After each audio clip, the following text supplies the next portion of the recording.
Irmãos queridos, que bom. Mais uma vez, quero agradecer a Deus pela sua vida. O momento da pregação, da exposição da Palavra de Deus é um momento muito especial da nossa liturgia no culto, porque é um momento que nós nos aquietamos para ouvir o que Deus tem preparado para a gente. Pensar que tudo que existe começou com a Palavra de Deus. Tudo era um caos, um vazio, e aí Deus falou e as coisas aconteceram. Nós precisamos ter essa santa expectativa nessa manhã. Talvez você olhe para a sua vida, para o seu coração, para a sua mente, para as situações e problemas com os quais você tem lidado, e você tenha pouca esperança de que as coisas possam acontecer. Você não vê recursos, você não vê formas, soluções razoáveis para equacionar as coisas, mas tenha por certo na sua mente e no seu coração, Deus não precisa de nenhum recurso humano, físico, material para realizar a vontade dEle. Ele faz pela sua palavra. A nossa visão da igreja é ser uma igreja que ama Jesus e ama a sua palavra. Que você esteja atento nesse momento para o que Deus quer falar com você. Eu creio que Ele quer. Quero convidar você a abrir as Sagradas Escrituras no livro de Atos dos Apóstolos, no capítulo número 16. Atos, capítulo 16. Nós vamos ler hoje a partir do versículo número 6.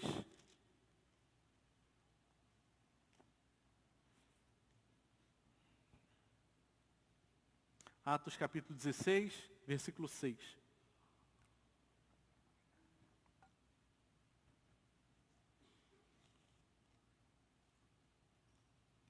Já abrimos? Bom, a palavra do Senhor nos diz: E percorreram a região frígio-gálata, tendo sido impedidos pelo Espírito Santo de pregar a palavra na província da Ásia.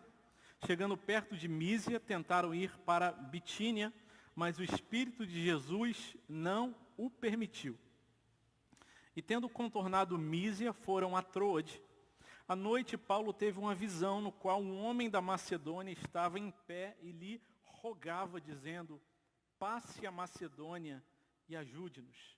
Assim que Paulo teve a visão, imediatamente procuramos partir para aquele destino, concluindo que Deus nos havia chamado para lhes anunciar o Evangelho.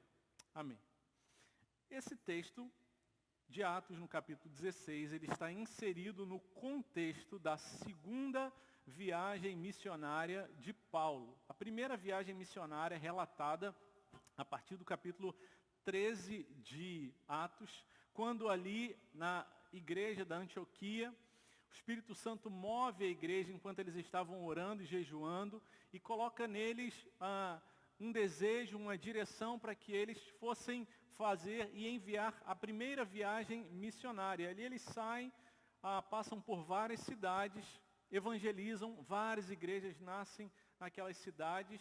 Depois eles retornam, voltam ali para Antioquia. Uma controvérsia acontece ali por conta da demanda ou a necessidade da circuncisão, e ficaram pensando, será que precisam ou não circuncidar?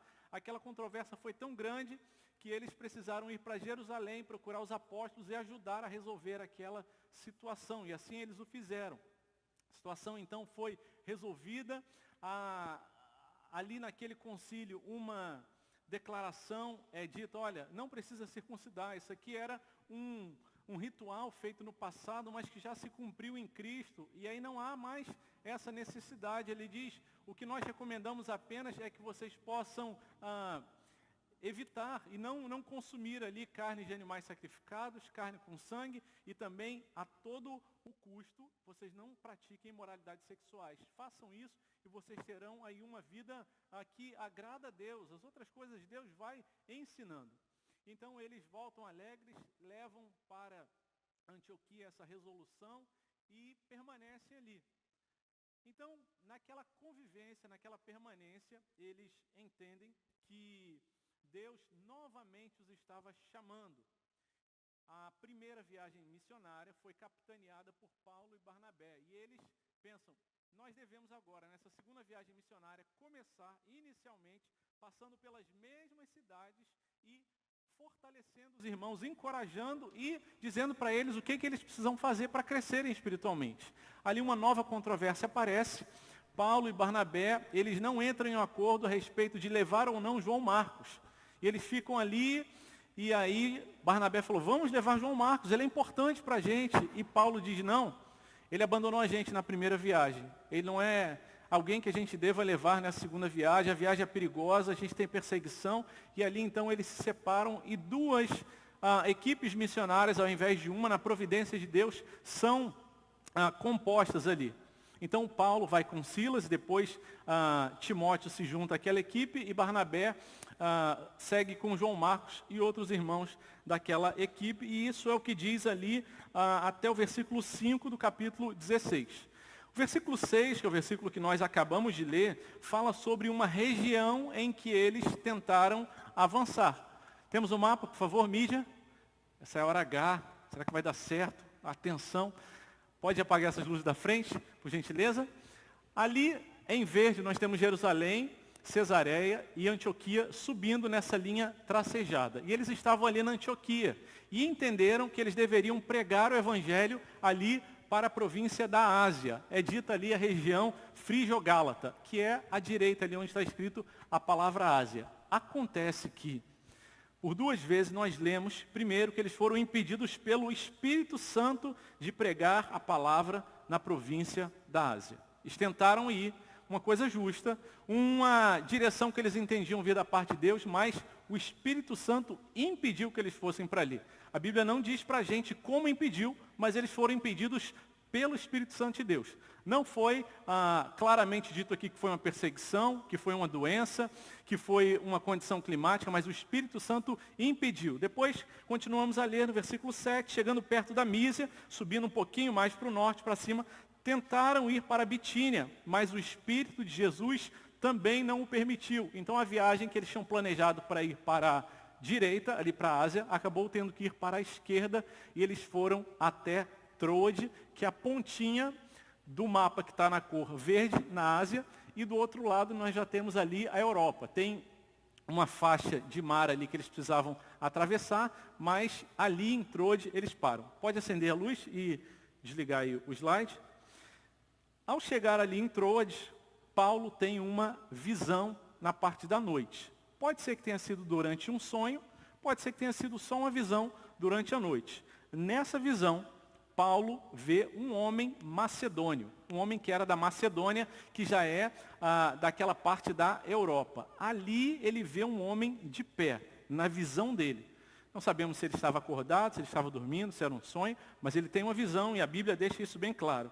E esse homem em pé diz, passe a Macedônia e ajude-nos. A palavra de Deus diz que ele estava em pé e lhe rogava, ou seja, ele pedia com energia, ele clamava, por favor, nós estamos em apuros e precisamos de ajuda. Alguém que fale da palavra de Deus para a gente.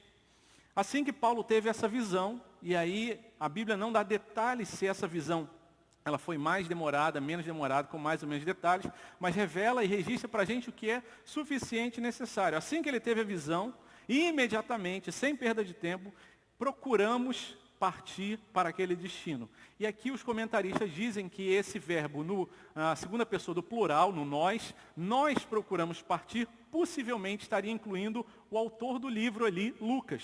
Então é possível que Lucas esteja se incluindo nesse procuramos aqui e fizesse então parte dessa equipe missionária de Paulo. Procuramos partir para aquele destino, o destino da Macedônia, onde eles concluíram ali a visão, concluindo que Deus os havia chamado para lhes anunciar o Evangelho, e assim eles seguem.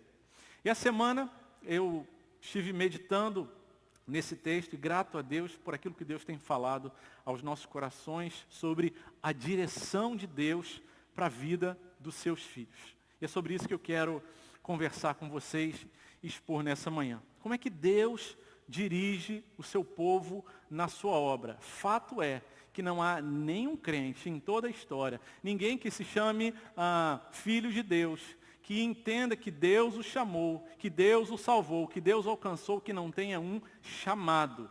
todos nós temos uma vocação da parte de Deus. Primeiro, Deus nos chama para a salvação, e todos os chamados são também enviados. Se você está aqui nessa manhã, se você está acompanhando a gente pela internet, se você está assistindo essa mensagem em algum tempo depois, porque ela fica disponível no YouTube, e você ouve essa mensagem e você é crente, se você é de verdade salvo, Deus tem um chamado para você, uma missão, algum lugar para onde Deus intenciona, tem o propósito de te enviar. Todos os servos de Deus, eles são chamados e também são enviados. Nós vemos isso de forma mais simbólica e mais evidente ali no chamado de Abraão, em Gênesis, no capítulo 12. Deus fala para Abraão, sai da tua terra, da tua parentela e vai para a terra que eu te mostrarei. O chamado dele para um lugar que ele não sabia, mas a missão dele era, seja tu uma bênção. Eu abençoarei os que te abençoarem e amaldiçoarei os que te amaldiçoarem, é o que Deus diz para Abraão. Mas a ordem que Deus dá para Abraão é, vai para a terra que eu te mostrar e seja ali uma bênção. Esse é o chamado primordial de cada um de nós, sermos uma bênção. Produzirmos, fazermos obras que glorifiquem o nome de Deus, que tornem a Deus conhecido, conectar pessoas a Jesus, ao conhecimento da revelação de Deus. Você tem essa missão. Você pode ser mais novo, mais velho, mais ou menos tempo de igreja, mas se você tem convicção, eu sou crente mesmo, eu não tenho dúvida disso. Eu não estou sentado na janela ou ainda esperando para ver, não, eu sei que eu sou crente. Deus tem um chamado para você. Deus tem uma missão para você, para cada um dos seus filhos. Ninguém foi chamado para ficar vendo a banda passar, sentado esquentando o banco na igreja, mas há um chamado de Deus para a sua vida. E como é que Deus encaminha, conduz o seu povo? De várias formas. Abraão, ele chamou e falou, vai para a tua terra, para a tua parentela. Para Jonas, ele falou, vai até Nínive. E Jonas, ele desobedece e pega um navio para Tarsis, se joga do navio dentro do mar e Deus usa um grande peixe para levar Jonas para o propósito. Deus faz isso de muitas formas e aqui Deus está mostrando para a gente uma forma em que ele usou para conduzir os seus servos para a vontade dele. Notem, a gente está falando do apóstolo Paulo, alguém que era servo de Deus, queria fazer a vontade dele, estava disposto a morrer pela sua fé e pela proclamação do Evangelho, alguém sincero e sério com as coisas de Deus, e Deus o conduziu num plano que inicialmente era diferente daquilo que Paulo pensava.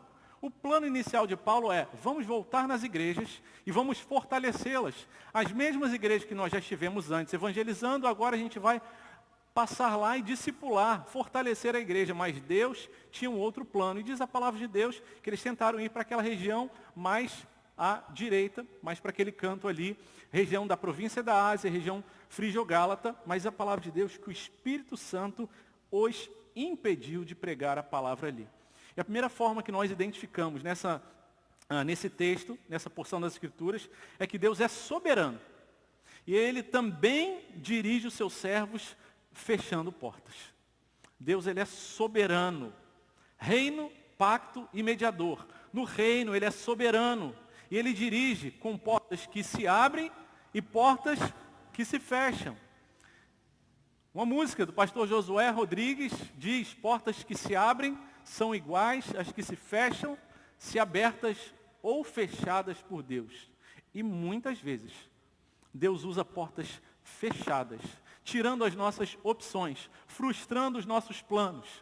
Às vezes planos legítimos, planos que foram colocados diante de Deus, mas Deus fecha as portas e impede que a gente avance. Está claramente registrado, impedidos pelo Espírito Santo de pregar a palavra na província da Ásia. Depois, chegando perto de Mísia, tentaram ir para Betínia, mas o Espírito de Jesus não o permitiu. Deus fecha as portas. Deus frustra os nossos sonhos. Ou como diz o título do livro que nós vamos começar a ler com os jovens nessa semana, Deus, às vezes, destrói os nossos sonhos. para a glória dele, porque tem sonhos maiores, melhores, mais significativos e que estão alinhados com o plano, com o propósito e a direção dele para a nossa vida. E são sempre os melhores planos, os melhores caminhos. Mas a minha pergunta para você nessa manhã, a reflexão que a palavra nos convida a ter é: como eu reajo quando as portas se fecham? Como eu respondo a uma frustração, a um plano que não estava dentro do meu planejamento? Como eu respondo a essa manifestação da providência e da soberania de Deus, quando eu fiz um plano, organizei as coisas, tinha saúde, tinha treinamento, tinha recurso, mas a enfermidade vem e eu sou impedido de avançar? Quando eu sonhei que teria uma família perfeita, filhos servindo ao Senhor, um esposo, uma esposa também servindo ao Senhor, e parece que as coisas não acontecem conforme eu planejei e as portas são fechadas por um Deus soberano que não tem nenhuma obrigação de nos dar satisfação. Ele nos salvou pela graça, nos mantém pela graça, amorosamente nos conduz, às vezes nos permite conhecer algumas coisas, mas muitas vezes ele simplesmente diz: meu filho, minha amada filha, só descansa, confia e obedece. Portas que se abrem são iguais às que se fecham, se abertas ou fechadas por Deus. O ano era 2013. Eu, Marcele, Samuel, Marisol pequenininha, Marisol nasceu em 2012, ela tinha ali 1 ano e pouquinho. Subíamos para mais uma viagem para a aldeia, saindo ali da sede do município de São Gabriel da Cachoeira. Subimos ali na nossa voadeira, bagagem para passar mais 4 meses na aldeia, alimentação e todas as outras providências necessárias. E subimos ali para a aldeia, viagem de 200 quilômetros, os irmãos já ouviram isso muitas vezes. Chegando lá na aldeia, começamos a organizar nossas coisas. Nós já estávamos lá desde 2010, ou seja, esse era o 4º ano que a gente estava realizando o nosso trabalho ali. Trabalho de saúde. Eu como médico, Marcele como técnica de enfermagem, um projeto que era relevante, não era de fachada, o único médico num raio de 200 quilômetros, e a gente trabalhando ali.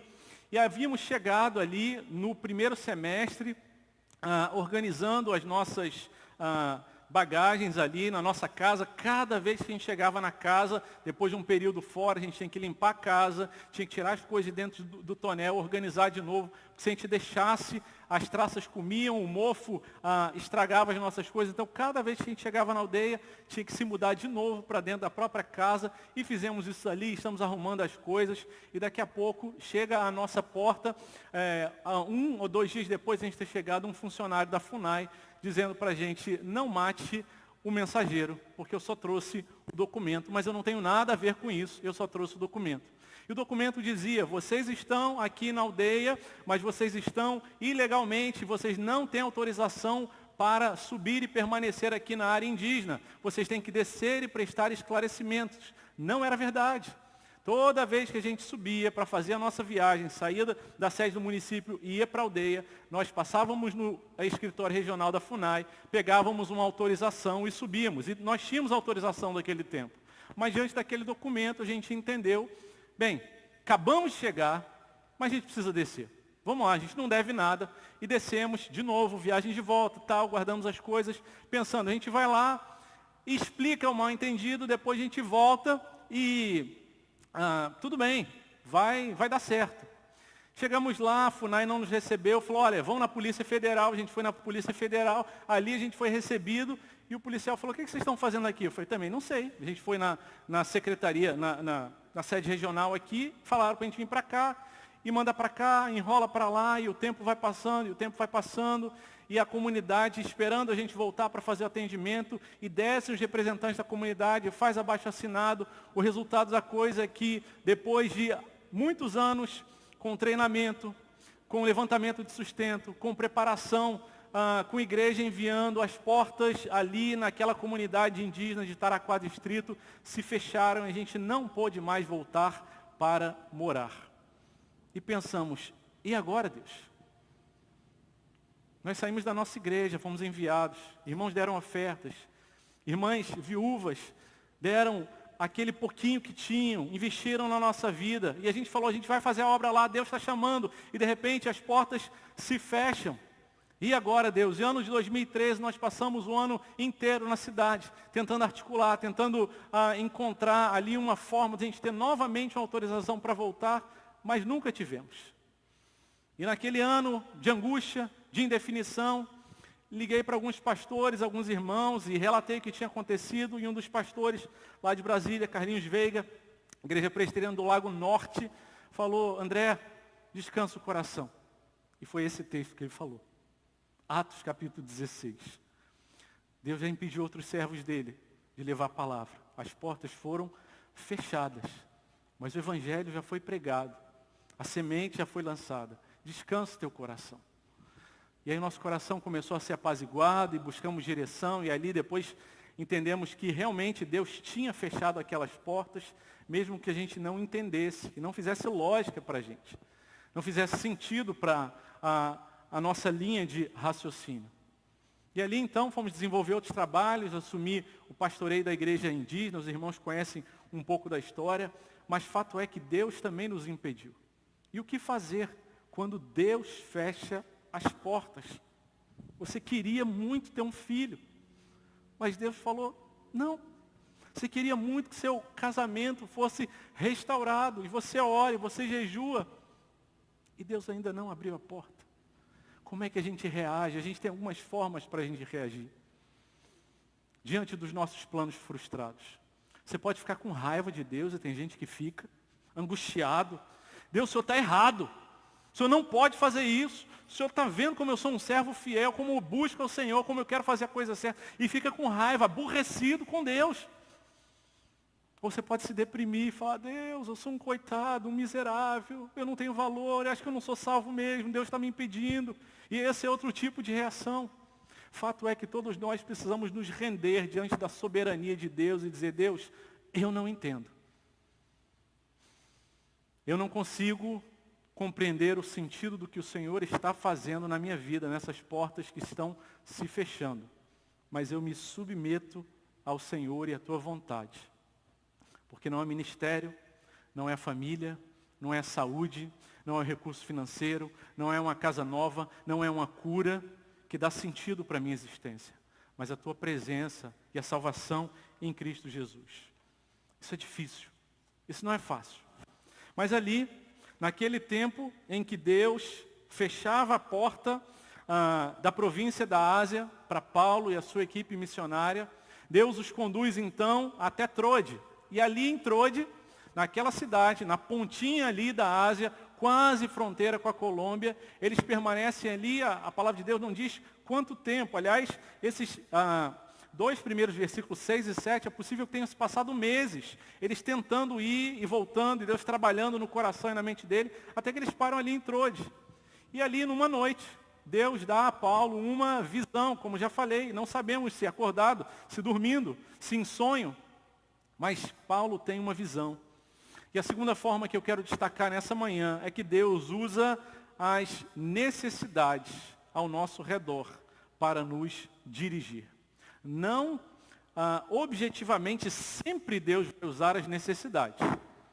Às vezes a gente vê uma necessidade, mas a gente não sente a direção de Deus para agir ali. Mas Deus usa as necessidades, coisas que a gente tem a visão daquilo. Às vezes, em uma percepção extraordinária, espiritual, transcendente, sobrenatural, nós podemos ter uma visão como a de Paulo. Mas isso não é o mais comum. O mais comum é que Deus traga ao nosso coração um peso, uma sensibilização a uma necessidade. Nós lemos aqui, Paulo teve uma visão. Nessa visão ele viu um homem da Macedônia, e esse homem estava de pé, e ele rogava, implorava, pedia com energia, com veemência, por favor, Paulo, não demora. O povo está morrendo aqui, perdido, sem conhecer a salvação, por favor, passe a Macedônia, e ajude-nos. Naquela visão, Paulo vê um homem que reconhecia que era incapaz de dar conta de resolver a grande demanda da sua vida, por isso ele pedia ajuda. Por isso ele clamava, e Deus tem usado as necessidades ao nosso redor para dirigir as nossas vidas. E muitas vezes, as portas fechadas de Deus são a forma que Deus vai nos conduzir para abrir os nossos olhos para alguma outra necessidade. Submeta-se, renda-se diante da porta fechada de Deus, dizendo, Deus, é assim que o Senhor quer? Esse é o seu plano. Eu não concordo. Falando com muita sinceridade, o Senhor conhece a pontinha de raiva até que está no meu coração, mas com temor e tremor e pela fé eu me submeto ao Senhor e digo, Deus, o que o Senhor tem para a minha vida? E Paulo ali vê aquele homem pedindo, por favor, passa a Macedônia, vem para cá. No final do ano de 2013, eu e Marcelo orando ali,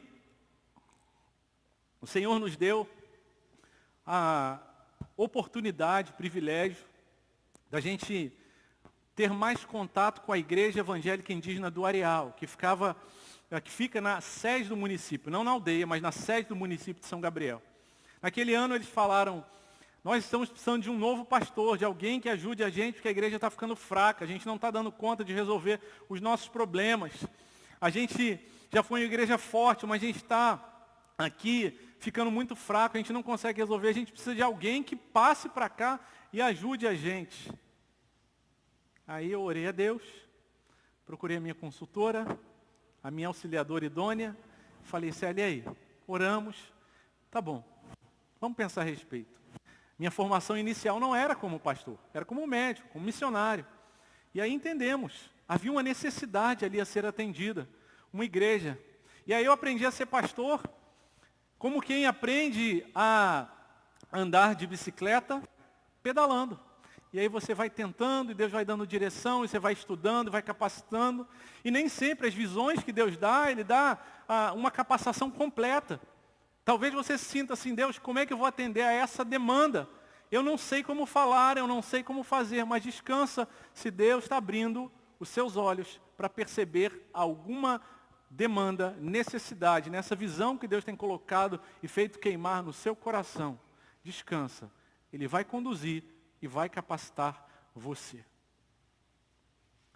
E orando essa semana, pensando a respeito desse texto, eu pensei, nós temos no universo amostral, se a gente pegar todos os crentes de todo o tempo, nós temos 3 grupos de pessoas. Aqueles que ainda não conhecem o seu chamado, aqueles que não sabem o que estão fazendo como crente. Eu estou aqui, mas eu não sei como é que eu sirvo a Deus. Aqueles que já conhecem o seu chamado. Eu sei, Deus já tem colocado no meu coração servir nesse ministério, alcançar a vida dessas pessoas, aplicar os meus esforços nessa demanda. Já sabe, mas ainda não obedeceram. E nós temos o terceiro grupo, aqueles que já sabem e que já têm obedecido, ou talvez não tenham obedecido da forma plena. Em qual dos 3 grupos você se encontra? É a segunda pergunta dessa manhã. Será que você já tem o discernimento de Deus de que necessidade o Senhor tem me conduzido para atender? E meus irmãos, às vezes é uma necessidade de ordem material, mas que vai apontar no final das contas para a cruz de Cristo. Alguma situação de uma porta fechada, de um relacionamento, de alguma coisa que alguém tem passado, alguma situação de saúde, financeira, mas você cruzou com aquela pessoa não por coincidência, mas por ação e promoção da providência de Deus. Alguém no seu trabalho